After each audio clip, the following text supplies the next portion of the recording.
Welcome to Cayman Turtle Center. A day of fun and adventure awaits at Cayman Turtle Center Island Wildlife Encounter. Swim and snorkel alongside sea turtles and other marine life. Meet tropical birds in the aviary, ride our turtle twister water slide, or simply relax by the lagoon. Plan your adventure today. Visit us online at www.turtle.ky. Good morning and welcome to today's episode of The Green Scene. I'm your host, Wendy Dandy, for today, and I'm the Education Programs Officer at the Cayman Turtle Conservation and Education Center. Today, we're talking all about animal care, and we have two very special guests with us from the center. We have Miss Jennifer Robinson and Mr. Geddes Hislop. Hi, guys. Hello. Hello. How you doing? All right, so these guys will be talking to us today all about the animal care at the center, and we'll be talking about everything that's above and below the water. But before we get into that, I actually have some really special news I'd like to speak about, or a special announcement, rather. So before we get into animal care, Geddes, would you care to share that news with us and our listeners this morning? Oh, hi. Thanks, Wendy. Well, as you may or may not know, education is a key component of the Cayman Turtle Conservation Education Center. It is in our name. So we have, the education team at the Turtle Center has devised a series of educational outreach programs, sort of like TED Talks. We call them our ACT Talk series. And just this last Thursday, we were honored at the National Arts and Culture Awards ceremony. And in the special projects category, we were recognized for putting these programs together. And it was quite an honor for the Turtle Center to be recognized because we did not actually set out to do it, but apparently it's making the impact, and we're really honored and excited to be recognized in this way. That's amazing. So we're talking about the public talks that you're giving, that you're doing for your corporate outreach programs and also your public outreach programs. Yes, that's amazing. What we call our ACT Talks, Animal Conservation Talks. So think of them kind of like a TED Talk. We have two of them right now. The How Many Came Home, which is the story of the Turtle Center on its research and conservation programs, and another one called Iron Men and the Wooden Ships, which is the story of Cayman's turtle rangers. And it was really, really nice to be recognized for this effort that we put together. Well, awesome round of applause for you guys. So quick plug before we move on to today's topic, just for anyone listening. For those of you listening, if anyone would like to have our education team in to have these talks, which are free of cost. We've spoken about this in previous episodes, but in case you missed out, could you just give us an address or a contact, just in case anyone would like to get in touch? Yeah, so we can come in and present. Yeah, we've been presenting these as a sort of lunch and learn event. So we go into corporations like Cayman National Bank, KPMG, places like that, and what they can do is contact us through the website, www.turtle.ky, or they can reach out to us on email, info@turtle.ky. And just in the subject line, they can just say ACT Talks or Lunch and Learn presentations, and we will be happy to get back to them. Awesome. Okay, thank you for that information, Geddes. So on to today's topic. Today we are talking about animal care. And as I mentioned, we have a newer guest with us today who hasn't been into the station as yet. We have Miss Jennifer Robinson. Thank you for joining us, Jennifer. Thank you for having me. So Jennifer, can you tell me about what you do at the center? I know you're involved in animal care.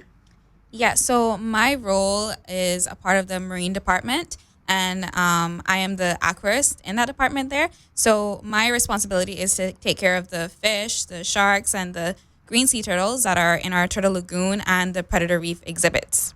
Amazing. So you said you're in the marine department. So there's more than one department under animal care? Yes, there are a few. There are three. So we have our marine department, we have our terrestrial team, as well as our turtle team. All right, so you have our marine and we have our terrestrial. So Geddes, what are you involved in? Well, my area is terrestrial, which basically means anything with feet. Nice. That's the simplest way to put it. So terrestrial means land animals. So in our area, most people don't realize, most people when they come to the Turtle Center, they think about the aviary, which is the main feature of the terrestrial programs. But apart from that, we also have the crocodile, because crocodile does have feet, even though it lives in water. We have our butterfly exhibit, a nature trail, and I think those, and of course the aviary itself. Oh, the agouti exhibit. How can I forget that? And they're good. Hey. Yeah, and the agoutis. So we try to feature animals that are, or things that are native to the Cayman Islands and the Caribbean. In the aviary itself, it features birds from both Cayman and the Caribbean. The agoutis, of course, are also found in Cayman. The butterflies in the butterfly exhibit are all native species, Cayman butterflies. And the nature trail itself is an exhibit for people that have never actually walked through the woods in Cayman. So it's a short walk through the woods, kind of like a small version of the Botanic Park, if you want to think of it that way. And of course, a crocodile, Cayman means crocodile. So we do have a crocodile there. That's a story by itself. So we have a crocodile. That's amazing. Only one? Yes, just one. Does your crocodile have a name? It's Smiley. Smiley, I love that. Yeah, and is Smiley a boy or a girl? Smiley is a girl. Smiley, well, I guess you might as well just get right into it. So most people come in there and I hear people saying, yeah, we have the Cayman alligator. That kind of thing. It's not an alligator, it's a crocodile. Right? But the word Cayman actually means crocodile. The way it works is way back in the 1500s, early days. The Spanish, when they came to the Caribbean and they met with the native people, they met these animals, probably in Jamaica, in Cuba, wherever, and they probably asked them, what is that? Because they'd never seen one before. And the Taino word for these animals was Cayman. So the Spanish adopted the name because they didn't have a name itself. So it became Cayman, Caymanos, and versions around that. So when the Cayman Islands were recorded and people began exploring the islands themselves, we can read records of them finding large serpents and lizards, and which we can assume were crocodiles.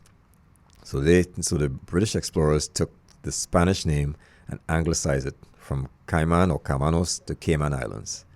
And that's how we got our name. Interesting.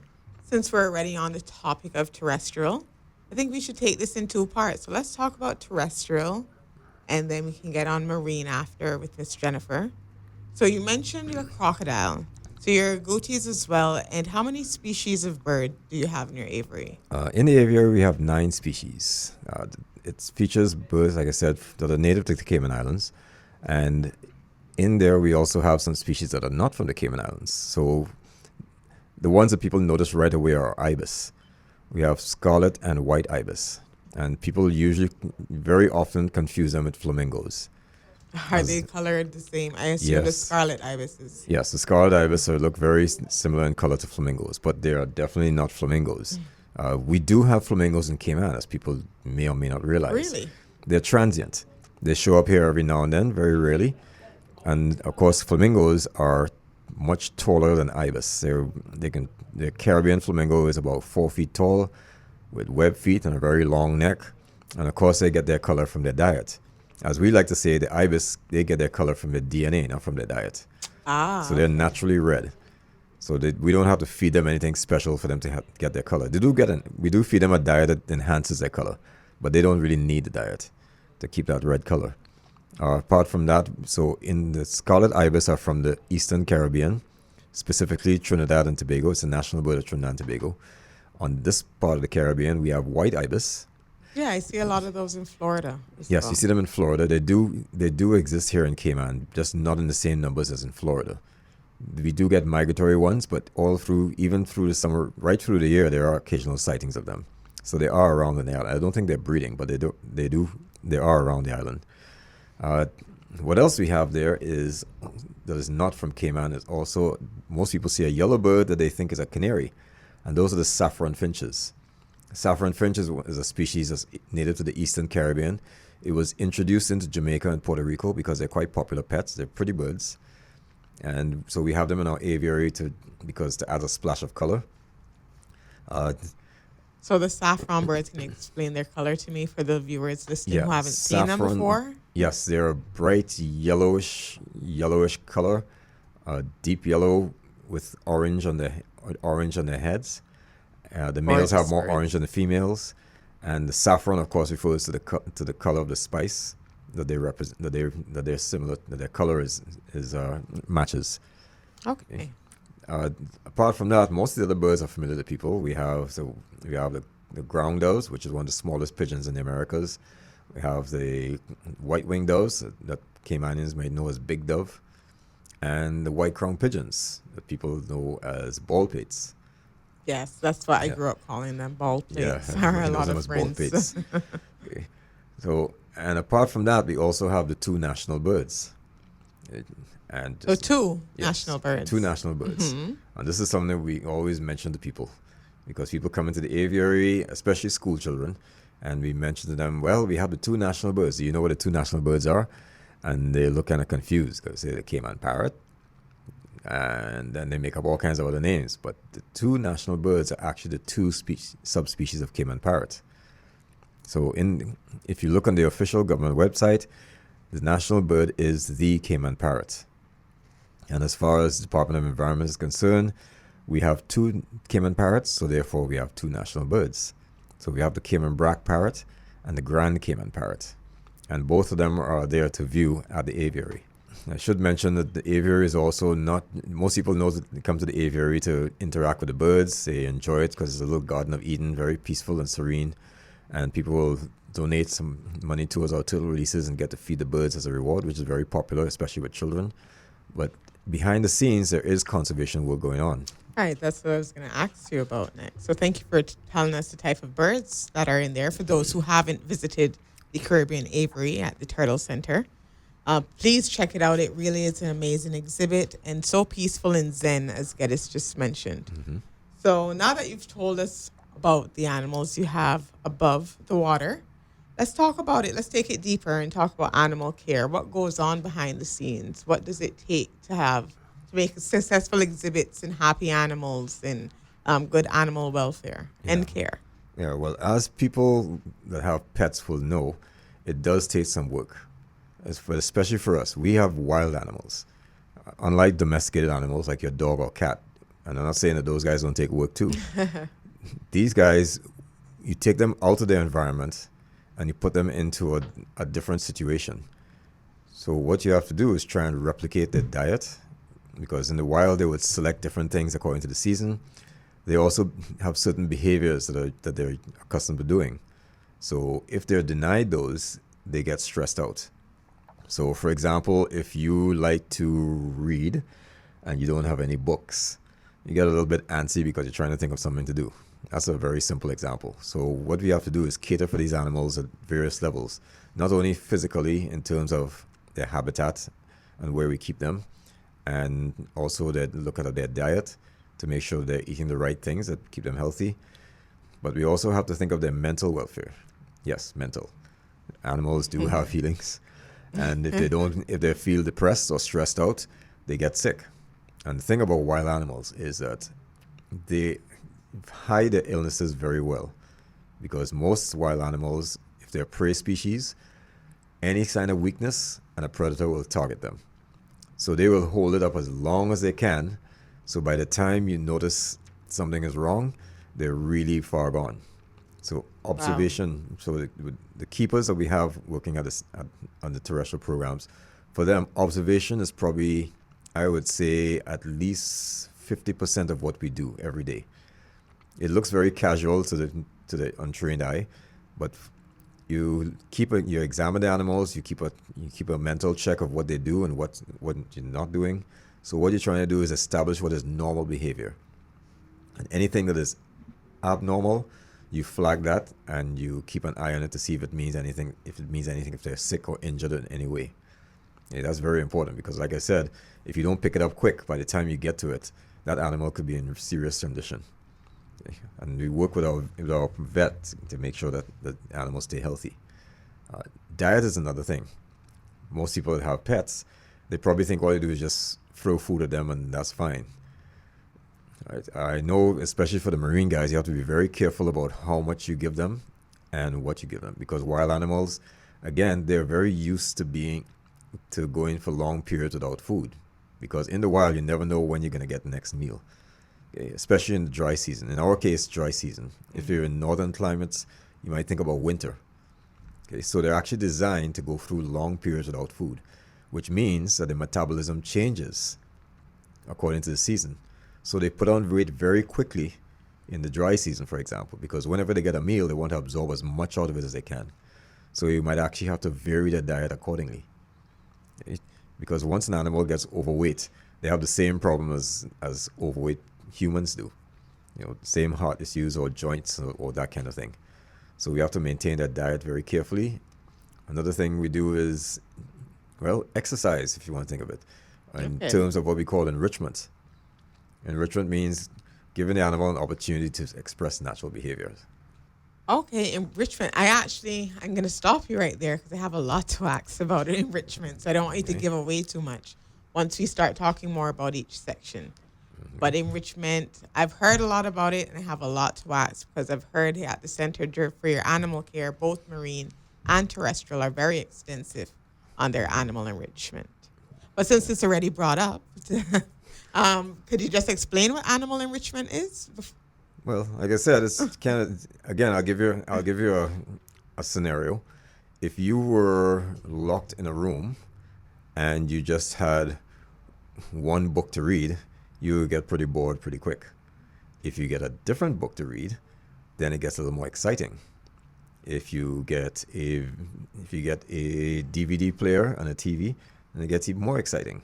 So enrichment means basically giving the animals things to do, to get it excited, to have it feel better. So keeping them mentally stimulated. Yeah, keeping them mentally and physically stimulated. Okay. Because in the wild, there's a lot of mental and physical stimulation. There's weather, there's change, there's searching for food. There's even predators can be considered something stimulating. Right.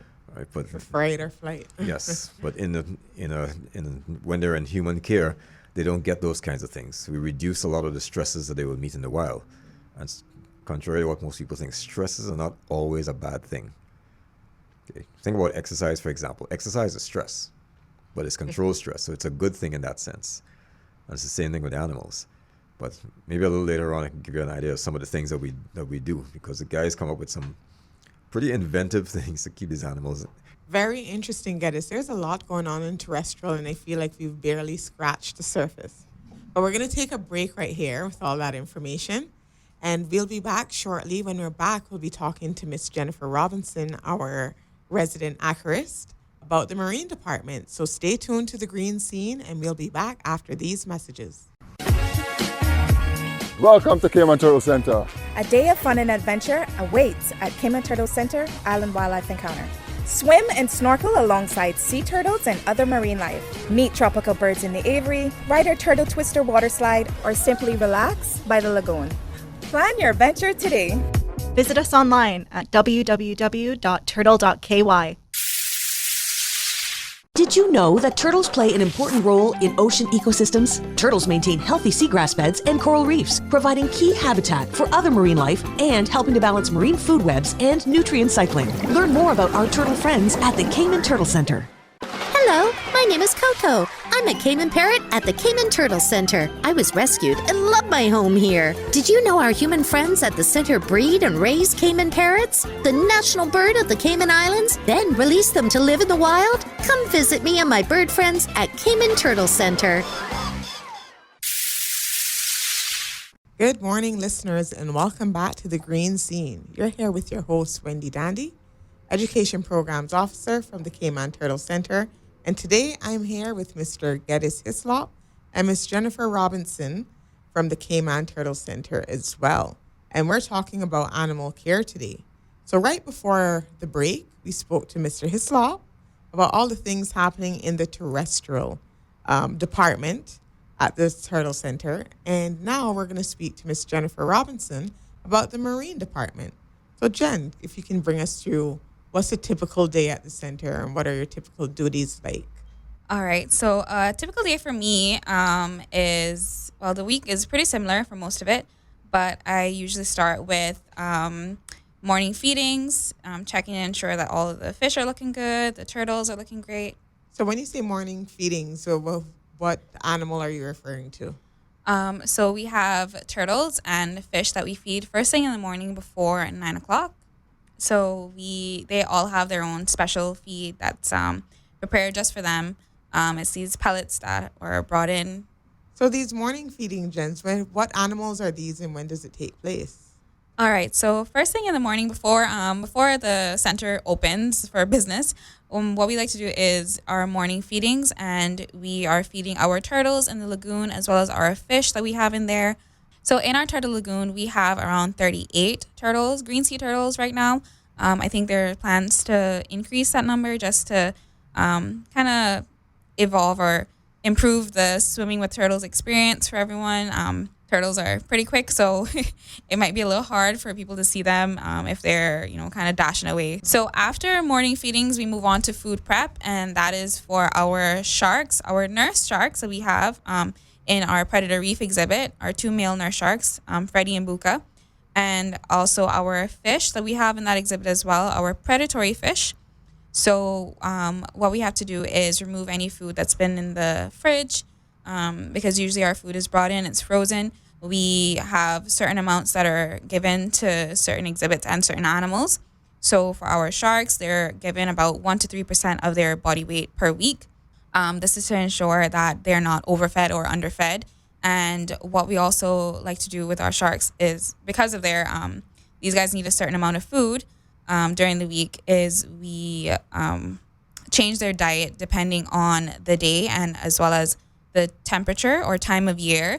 So if it's a little bit warmer, like it's getting now, their diet will need to increase because their metabolism depends on their temperature of their environment. So it may be a little warmer, and they'll be processing their food, going through that, burning all that energy off that they've had during the week a lot quicker.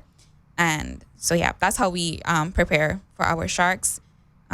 We ensure that they're getting food that they're familiar with, is meeting all of their nutritional and dietary needs throughout the week, because typically nurse sharks would feed on things like crustaceans or other kinds of mollusks that can be found in the ocean floor. But because those things are so expensive, what we like to do is we provide them with vitamins to ensure that we're not missing any of those important nutrients throughout the week. And we give that to them on their favorite day of the week, which is Tuna Tuesdays, to ensure that they don't miss a single bit of their vitamins with that tuna. So Tuna Tuesday. So basically what you're telling me is every day of the week they get a different cut of fish. Yeah. Right? So we like to shake it up. We don't want them to get bored. Like eating the same thing every day would be pretty boring to us. Right. So to kind of keep things interesting, we like to shake up their diet every day, so they get a different kind of fish every single day. Before I continue, I think this is a perfect time for a plug for shark feeding. Because I know a lot of locals always tell me they didn't know there was shark feeding, because I don't believe it happens on the weekends. Yeah. So quick plug, when does shark feeding happen, and when can people come in to view this? All right, so you can come on down to the Cayman Turtle Conservation and Education Center at 11 a.m. is when we're having our shark feeding. We tend to start pretty on time, because if not, our sharks will get upset with us. So that's Monday to Friday, so not on the weekends. Yeah, Monday to Friday only. The weekends, we give our sharks some time to process their food so they don't get fed on the weekends. All right, awesome. Thank you for that. All right, so your morning routines or daily routines with doing the 2 major exhibits, the 2 biggest exhibits at the park, the Predator Reef and the Turtle Lagoon. You're responsible for feeding them. So can you tell us about some of the species that are found in the Predator Reef? So in the Predator Reef, I would say... What else can we find in there other than the nurse shark? So besides our 2 nurse sharks, we have 3 green sea turtles, Swimmy, Jimmy, and Timmy. Nice. They're in there for education and display purposes only. They're great to look at. They'll go and sleep on a shark's head every now and again and bother them, but they're completely safe. And we also have, I would say, around 15 to 20 plus species of fish in that one exhibit there. Mainly predatory fish. So we have jacks, snappers, grunts, tarpon, and great barracuda. That familiar faces that can be found all around the Cayman waters here. Okay, nice. So other than food preparation for these animals that happens daily, what else do you do to ensure them?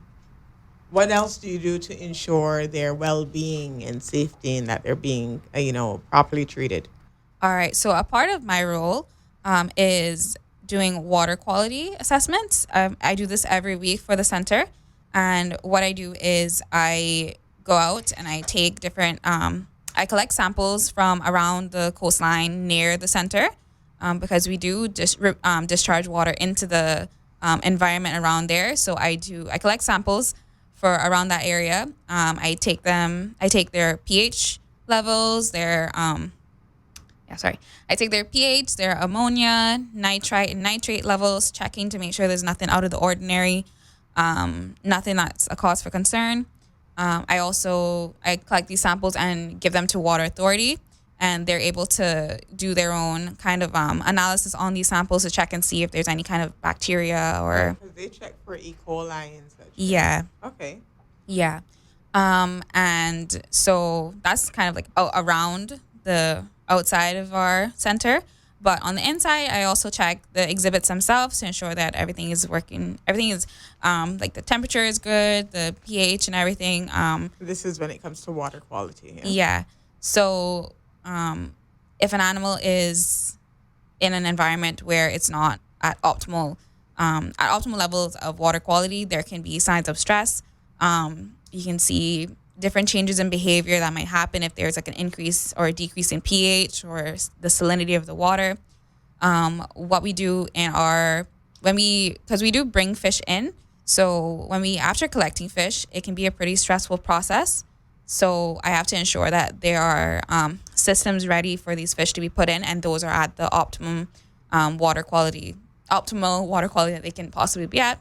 So like a lower salinity in those systems would allow the fish to heal quicker if there was some kind of issues during transport, collection. Foreign parasites that can be. All right, Jen, really interesting. So you're responsible for all of the morning feedings. Not only that, also organizing them, orchestrating what's the best amount for them to eat, when's the best time for them to eat, observing their eating, as well as doing water quality of inside and outside areas. What else? I'm sure there's more. That's a lot so far. Really impressive. Is there more that you do as well? What about when it comes to bringing in?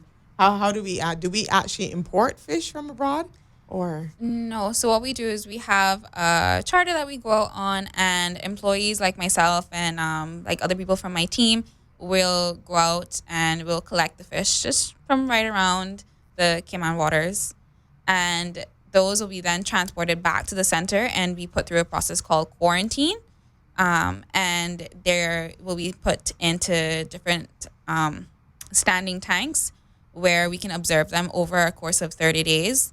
And through these 30 days, we will be having them go through a set of treatments to remove any parasites that might have worked their way in while they were out, because all of our animals have gone through this process. And of course, in the center, we have treated water through our ALSS system.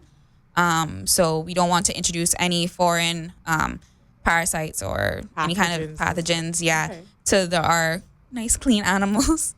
Through the 30 days, we have about 3 different kinds of treatments that our fish go through, as well as us observing them, feeding them. After those 30 days, we usually have Dr. Navi, our vet, come in, and she'll do what's called a fish scrape. And that's just, she'll use a microscope. Slide. Yeah. She'll use a microscope slide to collect the mucosal layer that's on the outside of the fish's scales. And through that, she'll be able to look into the microscope and check and see if there's any pathogens or parasites that have worked their way in on our fish, or that have made it through the cycle of the 30-day quarantine period. And once we've determined that once Dr. Navi has determined that those fish are clean and ready to go, then we're able to transport our fish into our either predator reef or our lagoon. We also have our shoreline exhibit where we usually put smaller or more interesting looking species there who like to hang out in the mangroves. Okay, amazing. That's a lot on one plate. Mm-hmm. All right, thank you for sharing that with us, Jen. No problem. With both sides, I'm seeing it's a lot of care and effort that goes into these jobs. Even with adding the new fish to the exhibit, I did not know that. I love that you guys think way ahead and you have a quarantine process to ensure everyone's safety, both animal and visitors. So your protocol standards seem to be pretty high. So speaking of protocol standards, I will assume as an international animal attraction, you guys take logs from what I'm understanding. So you'll do feeding logs, weight logs. I guess you would do that on your terrestrial side as well. Yeah, So well, could you tell me about the logs and how that works and what happens with those figures if there's any that's collected? yeah, well, first of all our staff are trained.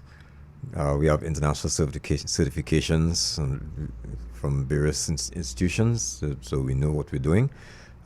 In the case of the terrestrial, we work with the San Diego Zoo Global Academy. San Diego Zoo is one of the top zoos in the U.S. and it's actually one of the top zoos in the world. And fortunately, they have an online keeper training program, so we have subscribed to that. I know the marine guys have their own program as well. And as for logs, yes, we do keep a lot of information.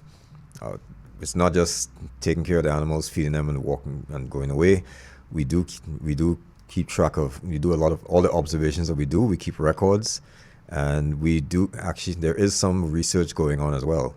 At the Turtle Center, we record all our observations, log all our observations and records into an international database, online database called ZIMS, a zoological management database called ZIMS, otherwise known as Species 360. And in that database, you can record medical logs, medical records, training, research, just day-to-day feedings, and you can draw back on that information to do research, or to even, in the case of the vet checking on an animal, she can check back on the animal's history to see how it was feeding over a period of time. For example, with our parrots, we're looking at how their feeding fluctuates over a period of time, and we can draw on that database to see how they were feeding during the months of March, April, May, as opposed to middle of the summer. Okay. And then we know that these animals change their diets, just like Jennifer said with the sharks. They can change their diets too according to the weather at the time of year. Okay. So ZIMS helps us to manage that database. And also, a side benefit to ZIMS is that it's an international database. So our information, we can actually give access, or part of our information, to the wider zoological community worldwide. So, for example, a zoo in Germany, I think it was Germany, contacted us to try and find out how long a banana quit lives, because we have banana quits in our aviary, and we tracked the age and when they were hatched and so on. So they were contacting us based on our records to try and confirm some of the information, because they have banana quits. Of course, in Germany, that's an exotic animal. So they were trying to find out more information so they could better manage their animals.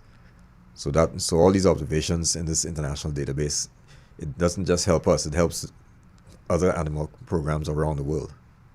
That's amazing. So basically any and every recognized animal institute around the world can access information plugged in. They can basically make it a species specific search. In Germany's case, I guess they looked up banana quits and they saw that the Turtle Center had an extensive log, and they could. That's amazing.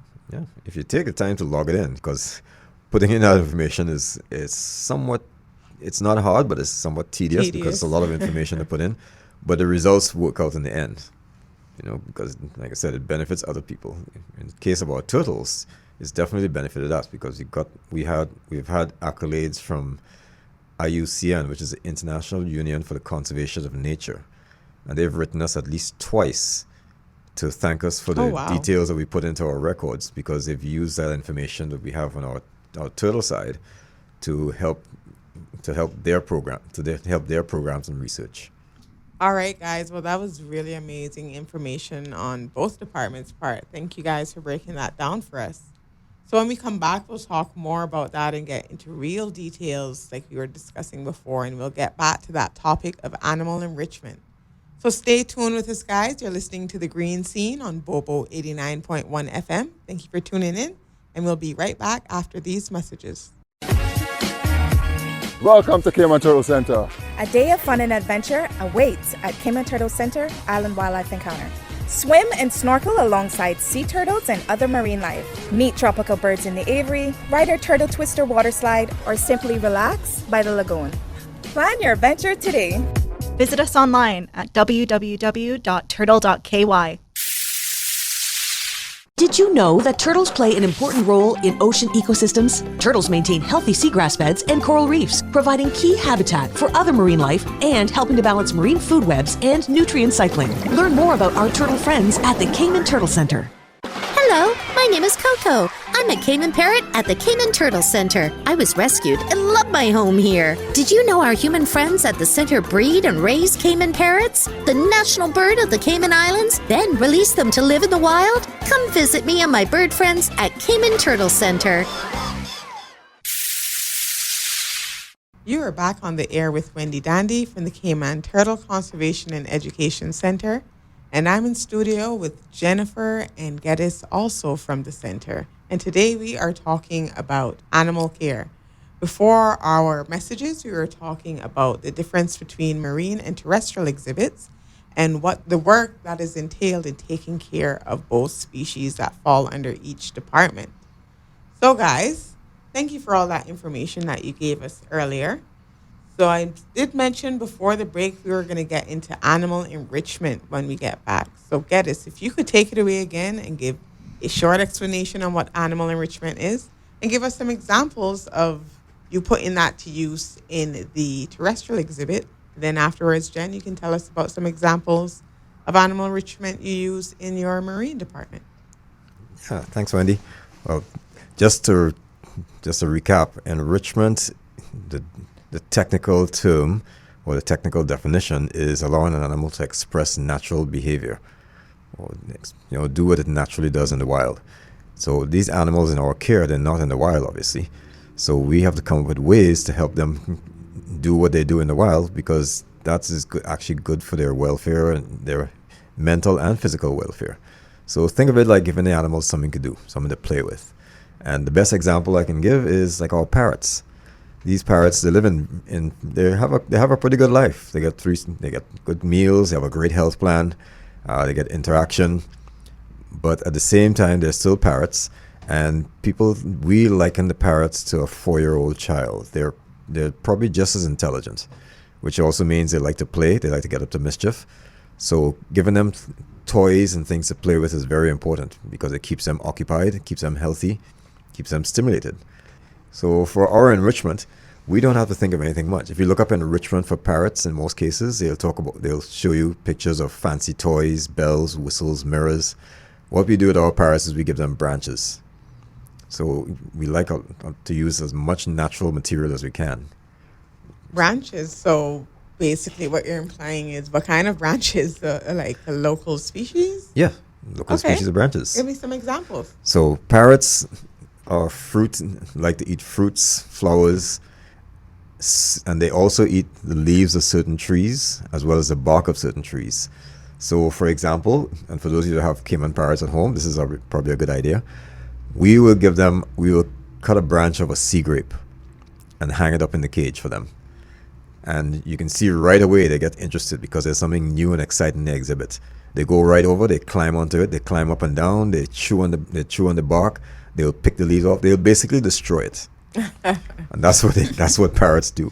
But they have a great time doing it. And then the next day, we'll give them a branch from another tree, like say an almond or logwood. All right, so we try to use trees that they would normally be feeding on or associating with in the wild. Right? Because clever. Yeah, the philosophy is this is what they were designed to interact with anyway. In the wild, they've evolved as species to feed off of these trees. So they have a natural inclination to work with them. So in some cases, we can get a little creative. Like, for example, I'll give an example. One of our parrots that we released into the wild, because we do breed and release Cayman parrots into the wild, both species. Her name was Kiwi. And Kiwi celebrated her first birthday. And to celebrate Kiwi's first birthday, we gave her a cake. A cake? Yes, we made a cake out of her favorite fruits. So there was watermelon, a bit of almond, a bit of apple, a bit of kiwi, of course, and all kinds of fruit. So we made her a fruit cake and, Very and cute. decorated and put it there, and she loved it. So of course she did what most parrots do. She just took it apart and chewed it to bits. But that was exciting. That was exciting for her. And you can see it. You can see the bird was actually enjoying itself. So we do this not just, and I'm giving this example for the parrots, but we do this for all the animals that we have in the exhibit. So you have to study the animals. You have to know their behaviors. You have to understand what they do and how they feed. Like for example, our ibis, which are not flamingos, they have long beaks like chopsticks on their face. So they like to probe in the mud and pull out crabs, worms, snails out of holes in the ground. So when we give them fish to eat, we get a plastic bottle. Also recycling, you get a plastic bottle. We bore holes in the bottle, all over the bottle, so it's perforated, and we put the fish inside there. So in order to get to the fish, the ibis have to probe their beaks in these holes and pull the fish out. So it's exciting for the ibis because they get to use a natural feeding technique. Probably the most exciting one is our crocodile, Smiley.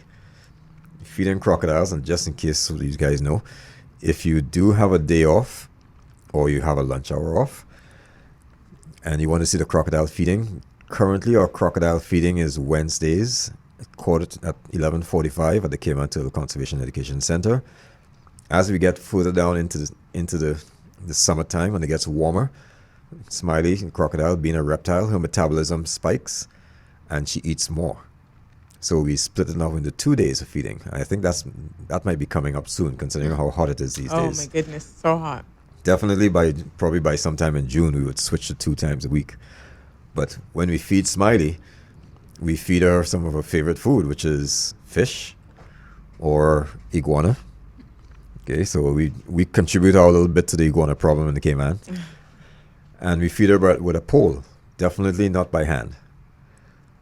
So when we feed Smiley, we put the food on the end of this pole and she chases it. So she will chase it, she will dive for it, she will lunge after it. But the most exciting thing that people like is when she jumps for it. And if you look on our website and they talk about crocodile feeding, you see an image of Smiley with all 4 legs out of the water. She can launch herself really far out of the water, depending on how hungry she is, to grab at that food. But all that is enrichment for the animal because it's exciting for her. She gets to hunt. And crocodiles, most people when they come to see the crocodile, we even have some guests say, is that real? Because all she does is sit still. So you have to understand the animals. Unlike parrots, which are hyperactive, crocodiles are ambush predators. They sit very still for long periods of time, sometimes for days in the wild, until something gets close enough for them to grab. So Smiley, in other words, doesn't waste much energy. If she doesn't have any reason to move, she will not. But when she does move, she moves pretty fast. So we use that understanding of her behavior to figure out the best enrichment for her. And when we do this for all the animals under our care, because as I said before, animal care is not just putting an animal in a cage and feeding it. There's a lot more that goes into that. All right, so that's pretty awesome. So what I'm understanding is you guys do basically extracurricular activities with these animals. Yes. And what you're doing is nurturing their natural behavior and their wild instincts, keeping that sharp. All right, so Jen, how about you tell us some of animal enrichment that you guys do in the Marine Department? Thank you, Geddes. Thanks, Wendy. So every day there's always some kind of enrichment going on for our animals at Cayman Turtle Conservation and Education Center. So for the marine part of this little conversation, at 11 a.m. we have our shark feeding. So what we do with our sharks, in our predator reef, we have them come up to our platforms. And these nurse sharks have been in this exhibit for about 17 years. So when they hear a big splash, which is one of the platforms, or the platforms that have been thrown into the water, that's kind of their auditory signal that it is lunchtime. And of course, when they hear that and then they see that, there's the platform down into the water, they know that that's their time. That's their cue to come up to the surface. So surface feeding is not something that nurse sharks would typically do. They are benthic feeders, so that means they will spend a majority of their time lounging around, hanging out on the ocean floor. And as we have them they've been trained to come up to the surface to feed, so that they can take part in their little enrichment exercise that we have for them. So as they come up, we hold the food in the water by hand, and the sharks are able to see and sense that the food is there. So we get them to go we hold the food right in front of their face.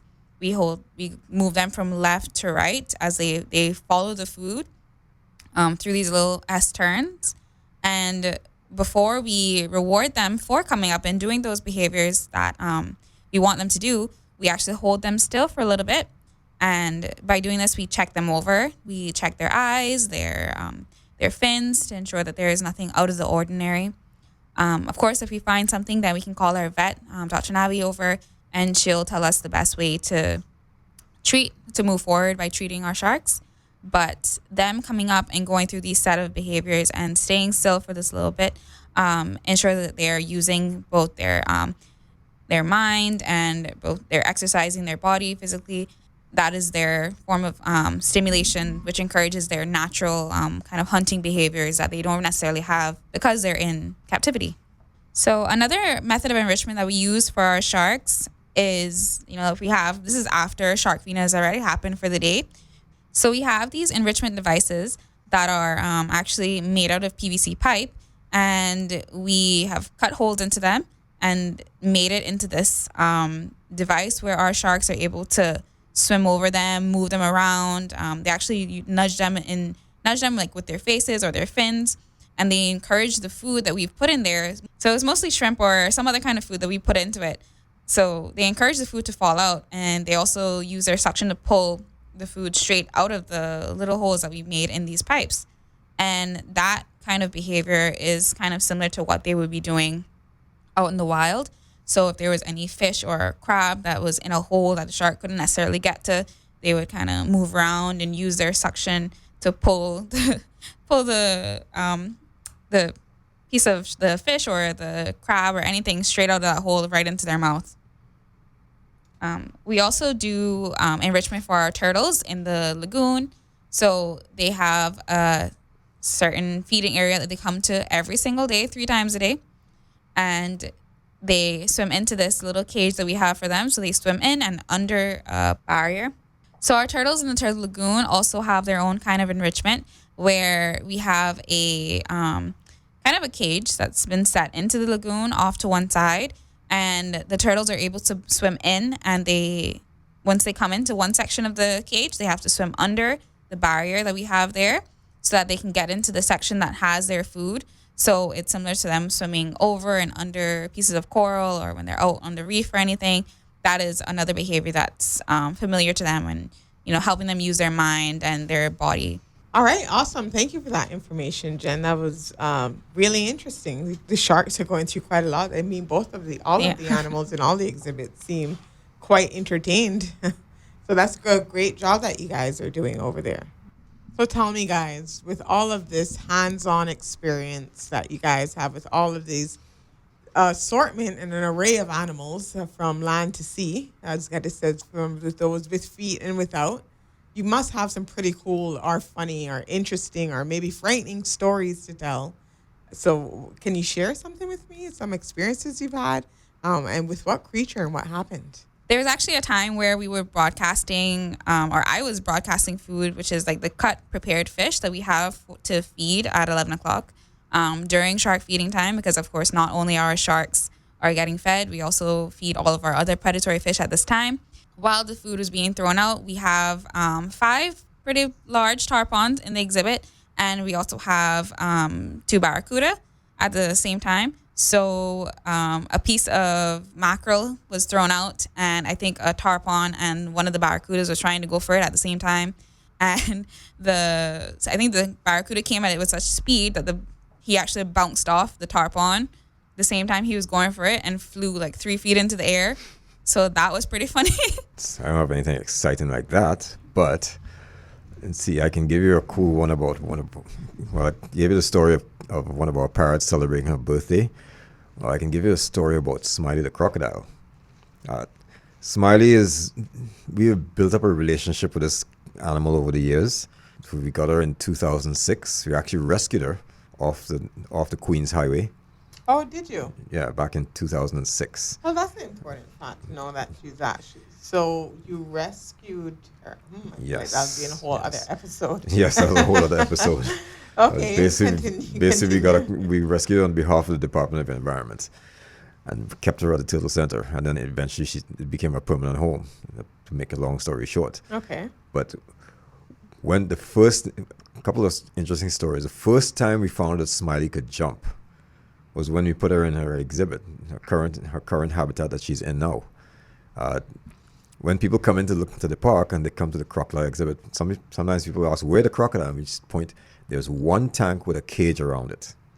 That's definitely where the crocodile is.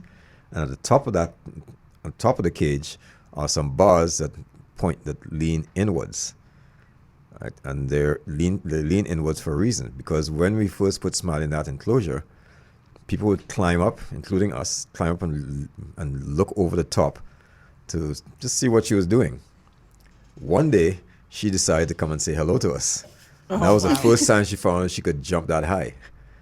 So she just basically launched right out of the water, almost to the height of those exhibits. So we're talking about maybe 7 feet up.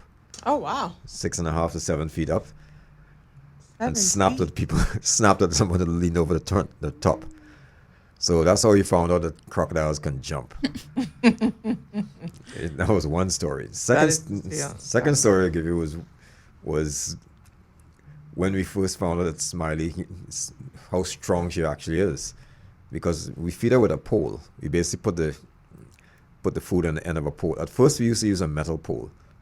We just had a long aluminum pipe, and we had a hook at the end. We put the meat on the end of the hook, and we'd feed it to Smiley.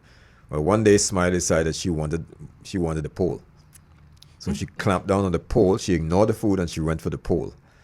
She clamped down on the pole and she just gave her head a little shake, and that almost pulled me into the lagoon. Oh my God. That's when we realized how powerful the animal is. I said, "You can have the pole." When we got the pole back, it was bent up pretty badly.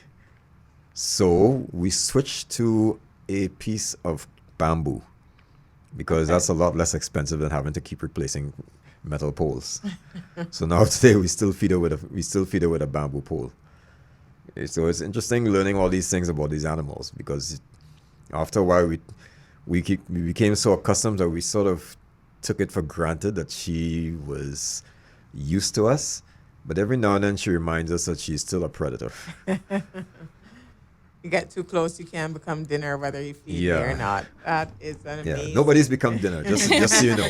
Yes, for clarity's We have precautions and we have protocols that we work with. We consider her a dangerous animal, and we take all precautions when we're working with her. Even though she's become very used to us, and she's become really quite tolerant, but you still take the precautions, because, like I said, every now and then she just reminds us of what she can do.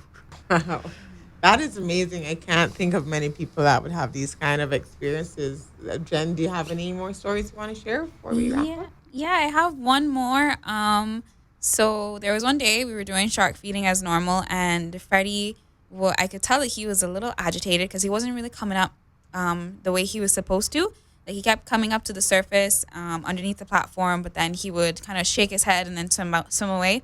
So at this time, I noticed that there was a snapper a little ways off to the area where Freddie usually comes up to feed. It was a pretty large size, a big snapper.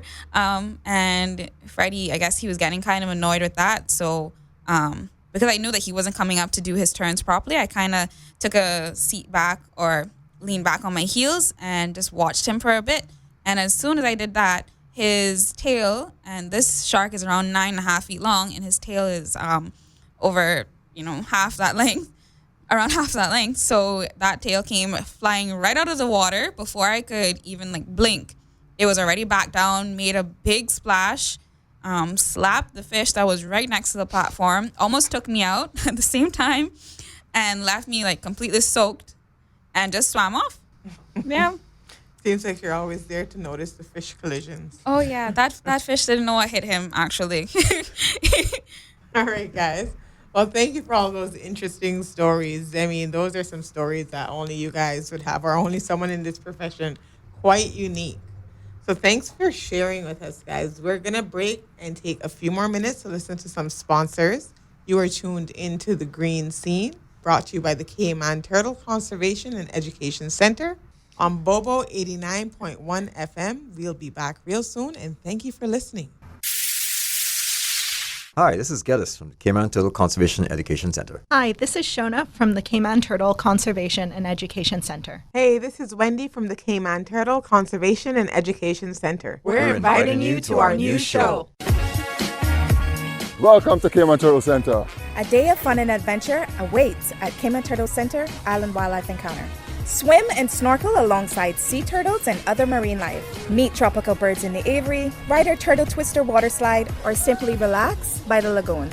Plan your adventure today. Visit us online at www.turtle.ky. Did you know that turtles play an important role in ocean ecosystems? Turtles maintain healthy seagrass beds and coral reefs, providing key habitat for other marine life and helping to balance marine food webs and nutrient cycling. Learn more about our turtle friends at the Cayman Turtle Center. Hello, my name is Coco. I'm a Cayman parrot at the Cayman Turtle Center. I was rescued and love my home here. Did you know our human friends at the center breed and raise Cayman parrots, the national bird of the Cayman Islands, then release them to live in the wild? Come visit me and my bird friends at Cayman Turtle Center. So that's almost about it for the show. I'd like to wrap it up pretty soon, but before we go, Geddes, do you have any last words you want to share? Sure. We'd like the public to know what we do, because we actually enjoy our jobs. Working with animals is, I always tell people, animals are no problem to work with. Every day it's a fun day at the Cayman Turtle Center working with our animals. But yeah, for you guys at the public, if you would like to get involved, find out a little bit more about what we do, you can contact us if you'd like to volunteer or support our programs. You can visit us online at www.turtle.ky, and you can contact us if you'd like to come and volunteer. If you want to get a look behind the scenes, you can check out our Keeper for a Day program, where you yourself can follow us around and be a keeper for a day. See what it's like to work with these amazing animals that we get the privilege of interacting with every day. And of course, I think Jennifer has other things you might want to see. Any last messages you want to put out there, Jen? Yeah, I would like to welcome everyone down to the Turtle Center at 11 o'clock on weekdays for our shark feeding, right on the bridge there at our Predator Reef exhibit. Amazing. It has been a really interesting conversation. I've learned a lot. I hope our listeners have learned a lot. And speaking of our listeners, thank you so much for tuning in to The Green Scene this Saturday. And we hope to have you listening again next week for our next episode. So thank you guys for coming. Enjoy the rest of your Saturday, and we will see you next week on The Green Scene. And you are listening to Bobo 89.1 FM.